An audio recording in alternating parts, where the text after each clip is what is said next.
Are you as good at things as you think you are? How good are you at managing money? What about reading people's emotions? How healthy are you compared to other people you know? Are you better than average at grammar? Knowing how competent we are and how our skills stack up against other people's is more than a self-esteem boost.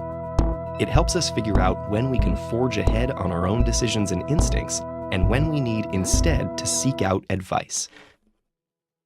But psychological research suggests that we're not very good at evaluating ourselves accurately. In fact, we frequently overestimate our own abilities. Researchers have a name for this phenomenon: the Dunning-Kruger effect. This effect explains why more than 100 studies have shown that people display illusory superiority. We judge ourselves as better than others to a degree that violates the laws of math. When software engineers at two companies were asked to rate their performance, 32% of the engineers at one company and 42% at the other put themselves in the top 5%. In another study, 88% of American drivers described themselves as having above-average driving skills. These aren't isolated findings. On average, people tend to rate themselves better than most in disciplines ranging from health, leadership skills, ethics, and beyond. What's particularly interesting is that those with the least ability are often the most likely to overrate their skills to the greatest extent. People measurably poor at logical reasoning, grammar, financial knowledge, math, emotional intelligence, running medical lab tests, and chess all tend to rate their expertise almost as favorably as actual experts do. So who's most vulnerable to this delusion?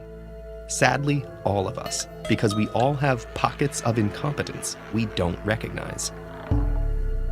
But why?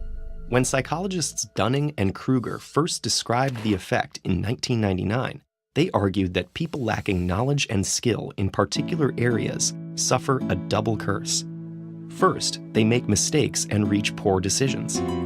But second, those same knowledge gaps also prevent them from catching their errors.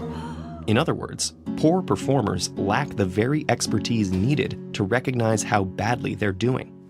For example, when the researchers studied participants in a college debate tournament, the bottom 25% of teams in preliminary rounds lost nearly 4 out of every 5 matches.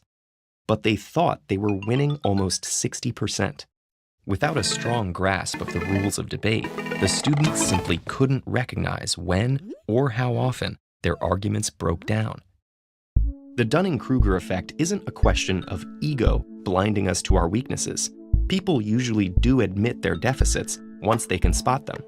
In one study, students who had initially done badly on a logic quiz and then took a mini course on logic were quite willing to label their original performances as awful. That may be why people with a moderate amount of experience or expertise often have less confidence in their abilities. They know enough to know that there's a lot they don't know. Meanwhile, experts tend to be aware of just how knowledgeable they are, but they often make a different mistake. They assume that everyone else is knowledgeable too. The result is that people, whether they're inept or highly skilled, are often caught in a bubble of inaccurate self-perception. When they're unskilled, they can't see their own faults. When they're exceptionally competent, they don't perceive how unusual their abilities are.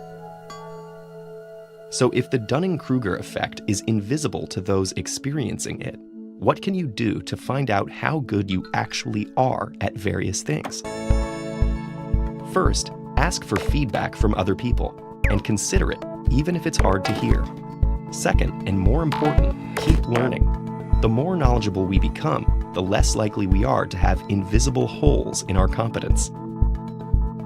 Perhaps it all boils down to that old proverb: when arguing with a fool, first make sure the other person isn't doing the same thing. Did you enjoy this lesson? If so, please consider supporting our nonprofit mission by visiting patreon.com/TEDEd.